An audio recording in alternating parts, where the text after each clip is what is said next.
Slim crowd tonight. You know, word must have somehow got out that I was teaching tonight. I don't know how, because I didn't even know it myself till 2 o'clock this afternoon. So. Anyway, we're glad you're here and hope you brought your books with you. We'll continue to answer the questions. Brother Chuck and Megan are over in Shady at Crandall tonight. Crandall has a summer series where they have guest speakers come in on Wednesday night about all summer. So first one up is probably the best one they're going to have. Chuck Stewart. So anyway, don't tell anybody else to speak of that. But Chuck will do a wonderful job. Okay, we got down to page 33 in your book. The questions on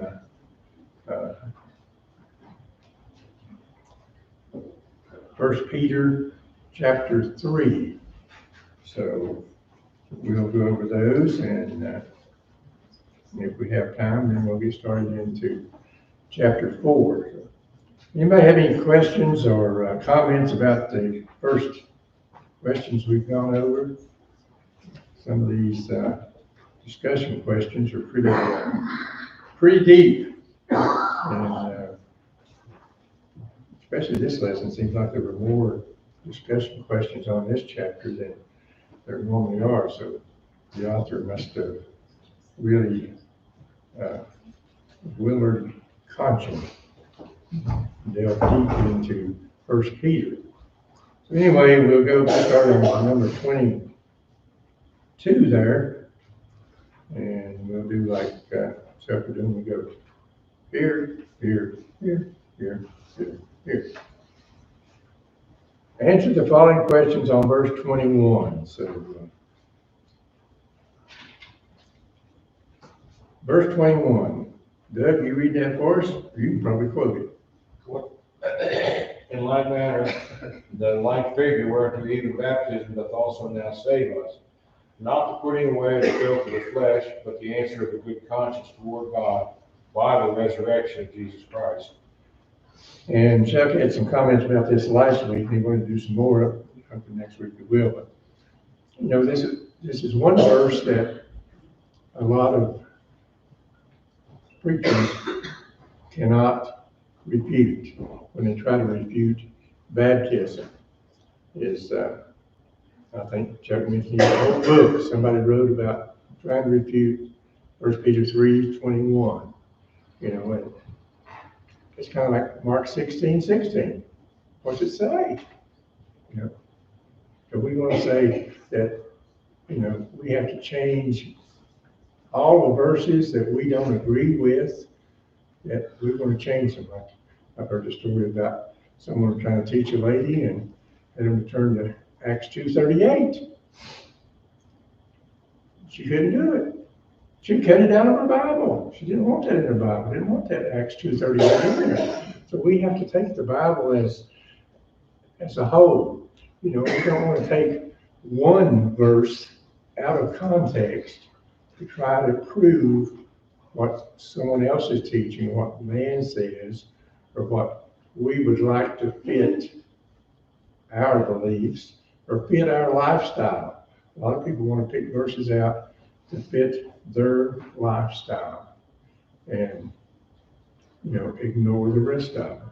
So anyway, the like figure whereunto even baptism doth also now save us. So what does baptism do? Save us. Save us. Whom does baptism save? Us. The one who is the believer that has repented and been buried in water baptism. When does baptism save us? Now. Now, how does it's not very quick, how does baptism save us? I don't know what I'm looking for here, but. Okay, that's one answer. By the resurrection of Jesus Christ. That's what I had to also. Save us by the resurrection of Christ. And Christ life, death, burial, and resurrection is how we have salvation. And we see here the like figure whereunto even baptism doth also now save us. And, when we were boys growing up, we'd go to the swimming hole when we were swimming, and now people call some of us like water dogs. You believe in water salvation. Well, it's not the water. When we were kids growing up, we'd take people, dads, I'm sure, we'd take them to the creek and don't say, "I'm going to baptize you now," just to dump them under the water. We weren't really baptizing anybody, and we didn't know what we were doing. It was just, we had seen that happen a lot of times in the creek, where people had obeyed the gospel, and there wasn't baptism in the building, and they went to the creek to find a hole deep enough where they could submerge someone, and they would baptize them. That's what we kids saw, and when we went to the creek, we did that too. But anyway, so much for that. But a lot of people will try, if you're talking with some denominational preacher or other person, and they're talking about baptism, here's the one go-to. Many scriptures we could go to: Mark 16, 15, and 16, Acts 2:38, and others. Galatians 3:27. Right, Galatians 3:27. But here's the one that says, baptism does also now save us, like figure. Any other comments, questions? Okay, number 23.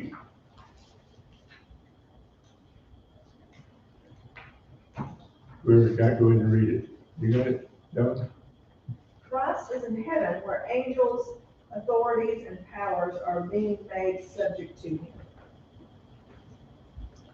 Okay, Christ is in heaven now, and all power has been given to him. He's on the right hand of God.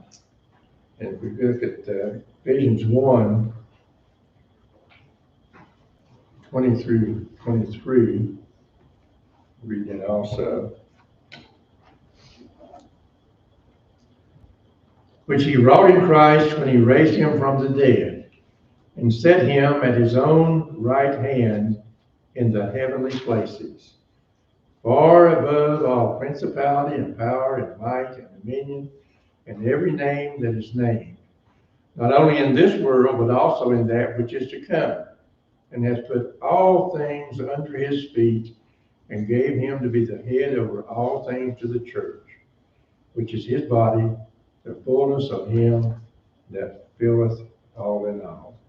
So in Christ, has been put on the right hand of God and above all principalities and powers.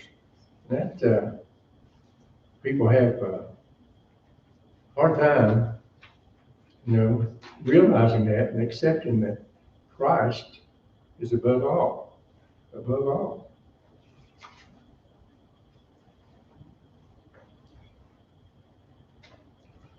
What exactly does that mean about, it talks about angels, and some people, we've heard different lessons and studies on angels, about how powerful they are, or this or that. But, here we see that Christ is above the angels. He's above authorities. Is that talking about all authority or just church authority? All. And powers are all made subject unto him. So Christ has all power. But everybody got number 24. When the great flood came, only 8 souls were saved by water. Right, verse 20. So, how were they saved by water? It wasn't baptism, was The water is what destroyed the earth. And the boat, the ark, rested on the water. They were saved by the water, from the water, of the water.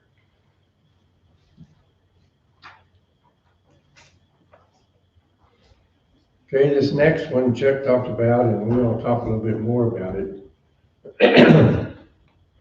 Verses 18 through 20. Who would like to read that for us?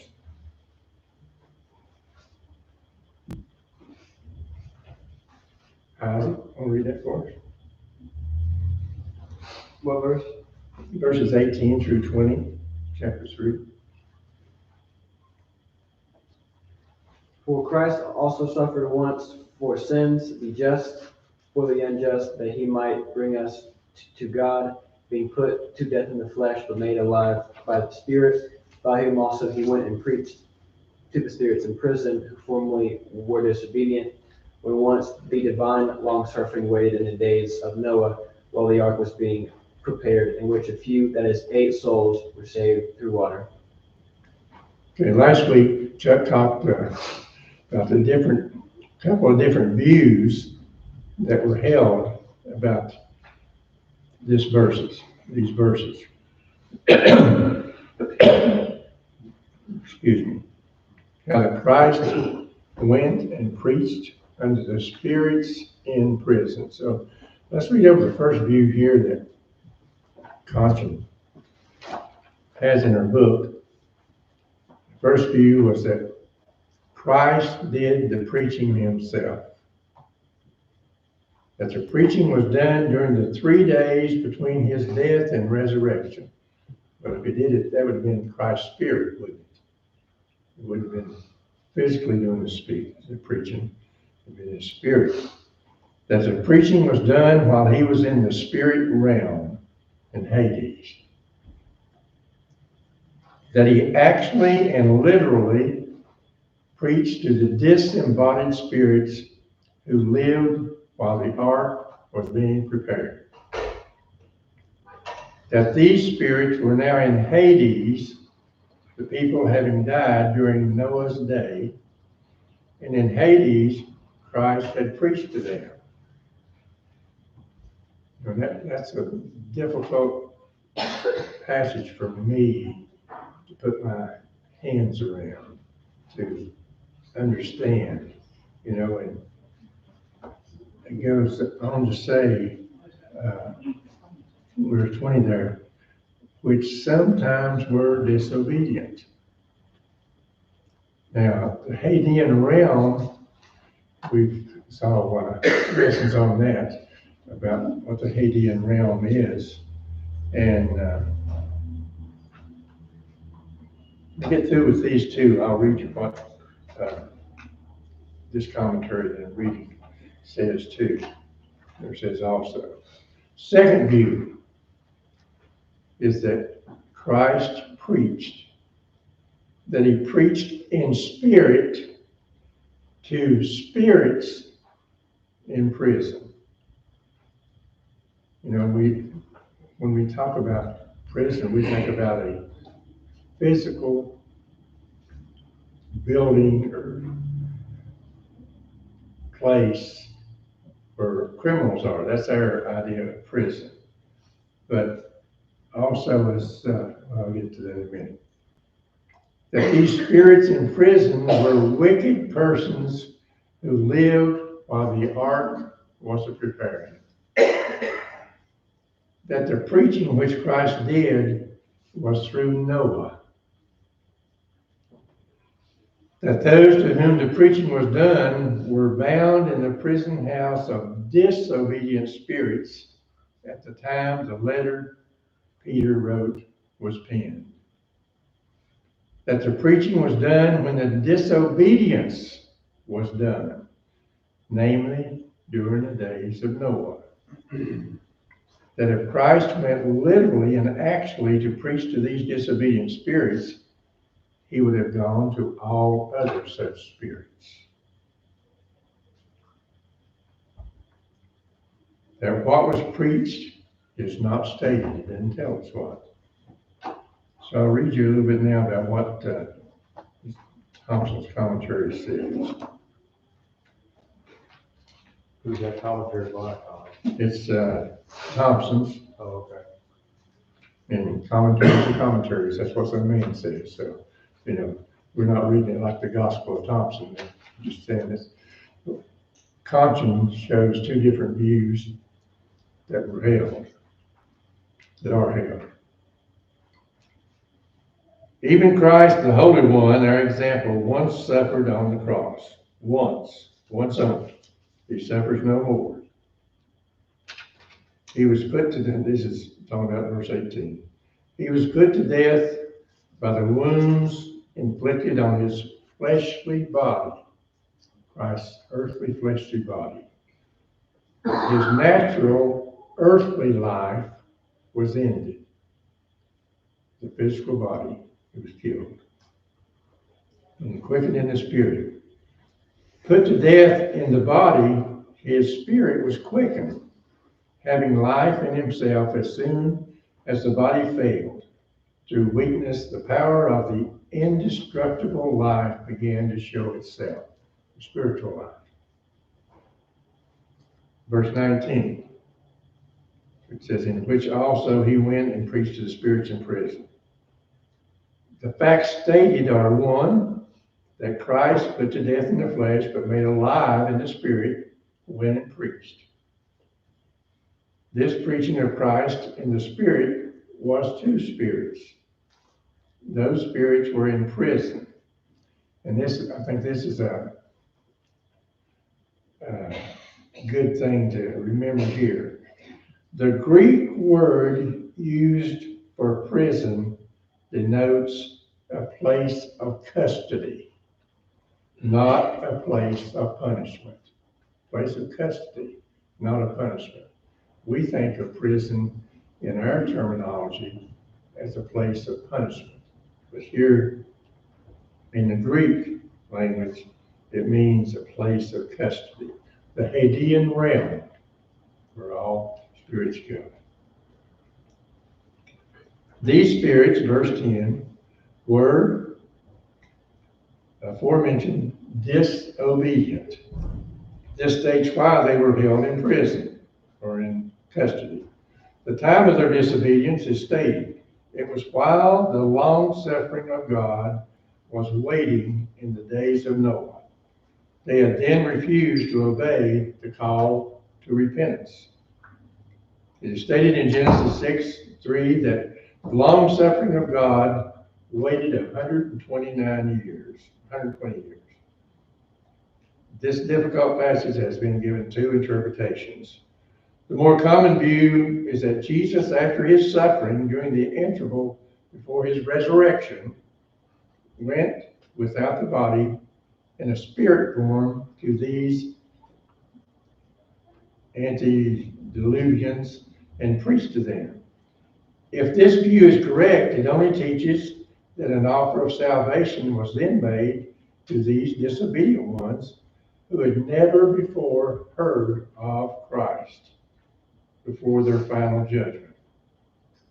It furnishes no comfort to those that have an opportunity and reject it in this life.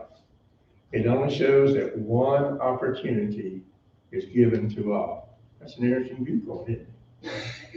The other view is that Christ went in spirit in the person of Noah, and by him preached to those who were afterwards held in prison or in custody on account of their disobedience. And I think that's what Chuck said, that he tends to hold to that view. The first view seems more in harmony with the context. The second furnishes pure theological difficulties. Well, that's interesting to me, to see the different views. And when we have discussions about things like this, my resolution is it's interesting to talk about, but whatever view I hold will not hinder my salvation. What I'm commanded to do and to obey. But it is interesting for discussion. It's a little deeper than I could defend either one of those views or even a third view. The thought question is, which of these views seems to you the better one? If there are differences of choice, don't be too ashamed, as some of the great scholars are not agreed on all the points involved. Does anyone like to comment on that about the view they would hold or what you think? And when I first read this, I thought, well, I'm going to put that to Chuck for a Q&A on Sunday night so we can talk about it. So maybe he'll talk a little bit more about it also. But you know, when that one, verse 19 there, I always have questions about it. About, what can you say? When he was the priest that Abraham came upon and gave his spoils to, and the Lord said, Melchizedek? yes, thank you. It made me think of that as Christ, either representation or actual. It kind of made me think of that, you know, that far back. If Christ and the Spirit went through Noah and preached in that view. Does that make sense? As much as other things do, yeah. So, yeah, interesting discussion. But I like the thought that it says, you know, that back in Noah's time, that these spirits had not heard about Christ or had not been taught that they had the opportunity. But when some people today would talk about that, it's they're not trying to defend, you know,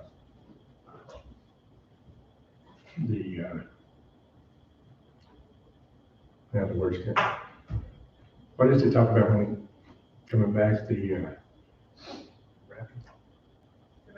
Rapture. There you go. Thank you.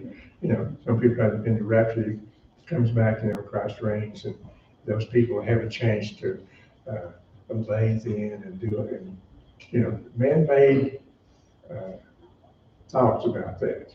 When you talk about the rapture, I mean, it's, but this talks about, I think, that this was their one chance also, that it wasn't for the ones who had disobeyed or refused to obey what they'd been taught. Any other comments? On the first point, or the first view, number 4, that he actually and really preached to the disembodied spirits. Disembodied means dead, correct? Yeah. Okay. The thing that I cannot wrap my hands around is, okay, the spirits. We all have spirits. We all have souls. I just keep going back to, okay, when he goes to the Hadean realm in the number 3, I go back to the Jehovah's Witness preaching to the dead or preaching the dead out of Hades and hell, that it ain't going to happen. Because, you know, once we take our last breath, our destination is sealed, whether we obey the gospel, whether we live a faithful and obedient life, or whether we rebel against Christ and his doctrine and his teachings, where we're going to spend eternity. I question, you know, why were these verses put in here? To, you know, because he mentions, you know, preaching to the Spirit. And, you know, in the days of Noah, well, those in the days of Noah, they drowned in the flood, except the 8 that were saved by water. They're dead. Why and how can you preach someone that their salvation or their destiny is locked in? You cannot preach or teach them out of whatever condition they're in. I'm just bamboozled over these last 3 or 4 verses in this chapter. And I've looked at D. Hoff, and I mean, D. Hoff, he wasted my time because he didn't say nothing about it.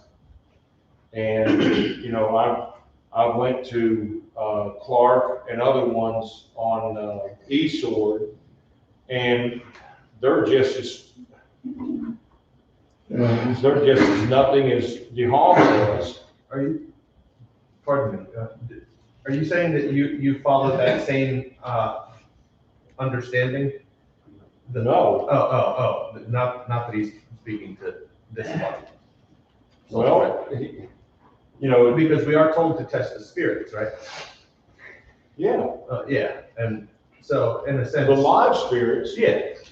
Yeah, and, okay, no, I get that. I thought you were saying that you were But I reading this preach as to the though. dead? No, that you were reading this as though Jesus was preaching to dead spirits, No. like the first, okay, I just misunderstood, I'm sorry. I would think, this is my thinking, that if he was actually speaking, preaching to spirits that are already in Hades, don't you think everyone would believe and go to heaven if he was there preaching to them? I mean, they die not believing it and they go to, you know, torment. Don't you believe that they would, you know, believe once If they're Christ there would- and Christ preaches to them? You know, And I think that's one of the points that were checks that he holds, that this was Noah preaching, the ones who did it. And this is Johnson, not Thompson. Johnson's guys, I'm sorry. But interesting discussion, you know, and because we have, To me, the only part that confuses me is formerly disobedient. Who were formerly disobedient. Does that mean they're obedient now? yeah, that's the question there. And that's saying when it happened, Yeah. this, But, if because if they were they were disobedient, that would say that they had heard, that heard Yeah. instruction, what to do, Yeah. yeah, and didn't do it, yeah. Because all of those during Noah's time of him building the ark and preaching to, you know, those that will end up being involved in the flood, they all rejected him. Yeah. They all died in the flood except the 8 that went into the ark and were saved by water. And I'm good with that. But this other stuff, all right, you know, number 5, these spirits were now in Hades. That's, you know, that's torment in paradise. The people having died during Noah's days, and in Hades, Christ had preached to them. Well, now that's in the first view, which I do not hold to. But it would be like the Jehovah's Witness doctrine, preaching to the dead, preaching them out of, you know, torment. And it just ain't gonna happen. You can see how mankind can come up with a lot of different, like you mentioned, different ideas on this, and then want to have that as this is their authority for teaching that viewpoint. Yeah. Interesting. Hey, Tom. Going off of what she said about about second chances, we know that the Bible does not teach second chances. So I would ask, like, if the first view that's saying is true, what would be the point of Jesus going and preaching to those in Hades if it's lost people? Which I think that's what most people believe, is that he's talking to those who are lost. In Luke 16:26, it's talking about the rich man and Lazarus, and Abraham says, "And besides all this, between us and you, there's a great gulf fixed, so that those who want to pass from here to you cannot, nor can those from there pass to us. So no matter if they heard or not, this says that you're staying where you're at. So I would say that proves that, and Peter is not talking about Jesus like going and preaching to those who are lost, and that after that they are, they go to heaven or something, which I have a friend who believes that, but I don't think not that teaching. Okay, and then when we talk about the Hadean realm, we're talking about what to do, Paradise and torment. paradise and torment.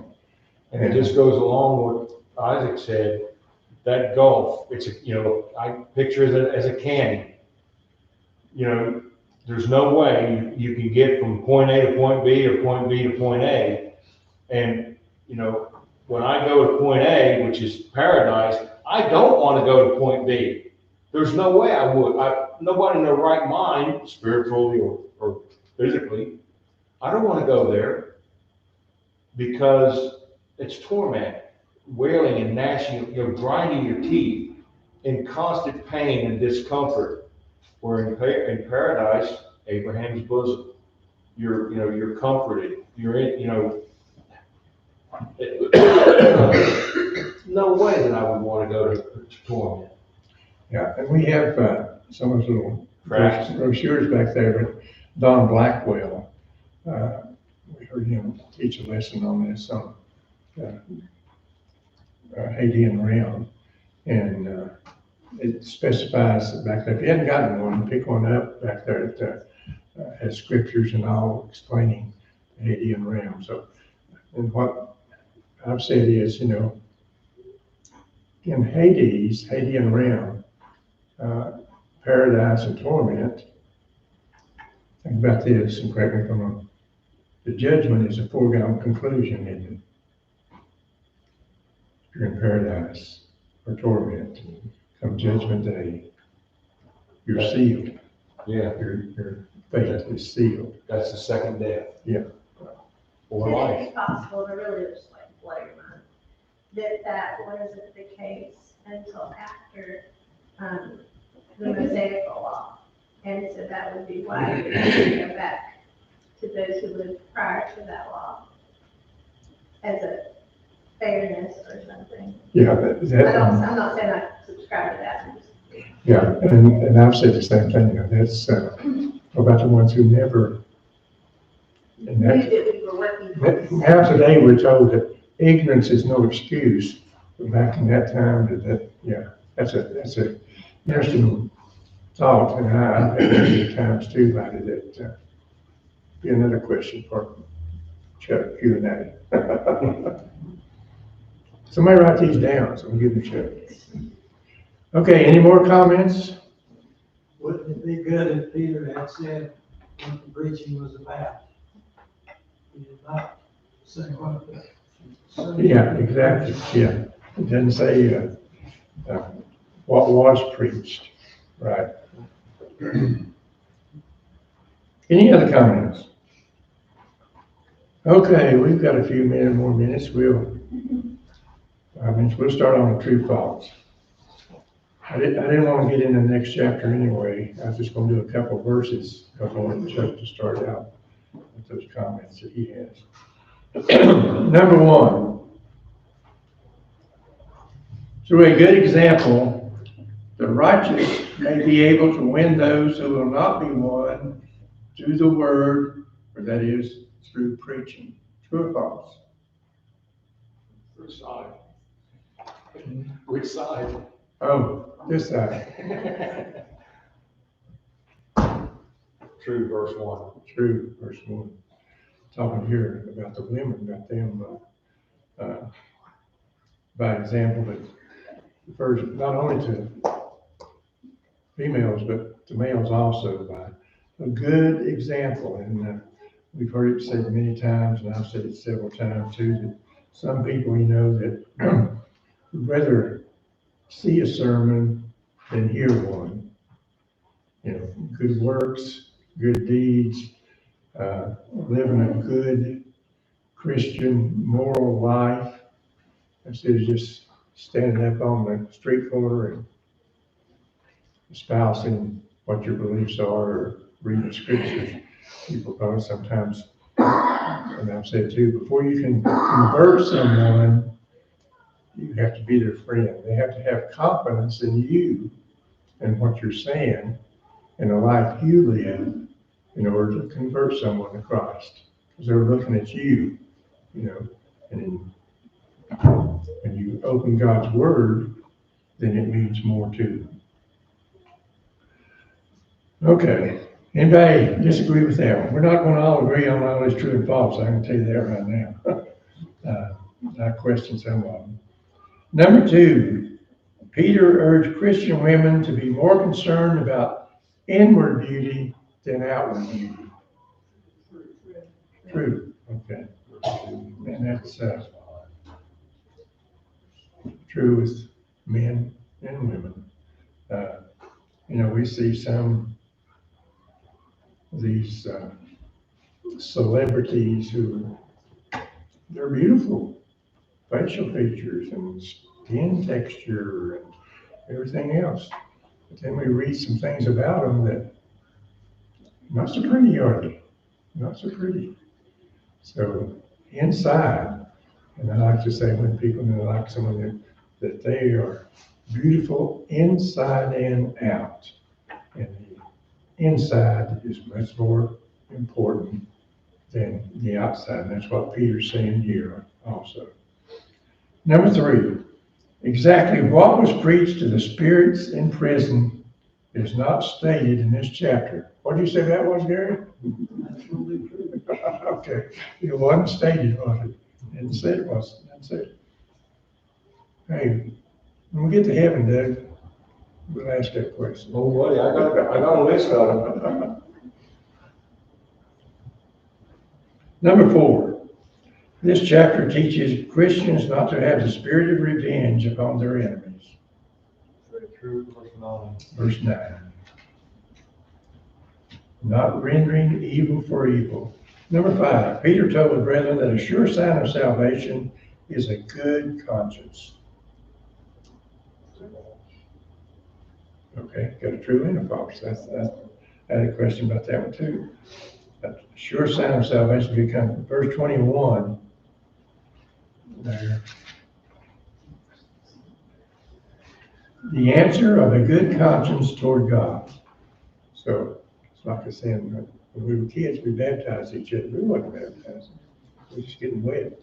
And some people today, they just get wet because they don't have a good conscience what they're doing. You know, like baptize infants. It's not a good, no conscience. They don't have sin to start with. So Can't be taught wrong and baptized right. You can't be taught wrong and baptized right. exactly. Yeah. Okay, let's try to get through this time. Number 6, the hidden man of the heart applies to the women in this chapter. This side. True, verse 1 through 4. True, okay, verse 4. Number 7, Peter said the wife had a weaker mind than the husband. I dare anybody to say,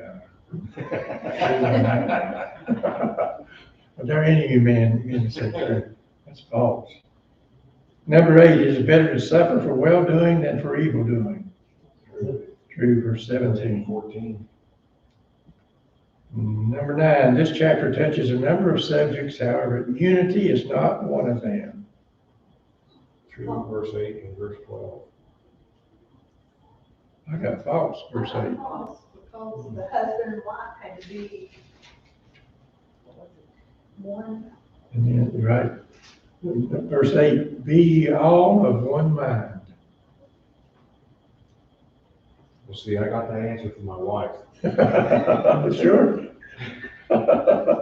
Number 10, the imprisoned spirits mentioned in this chapter were disobedient spirits. True, verse 20. Well, what's verse 20 say? which sometime were disobedient. And that's what I had a question mark about. Sometime were disobedient, because that means they were disobedient, right? Were disobedient spirits. Okay. I got time to go, so.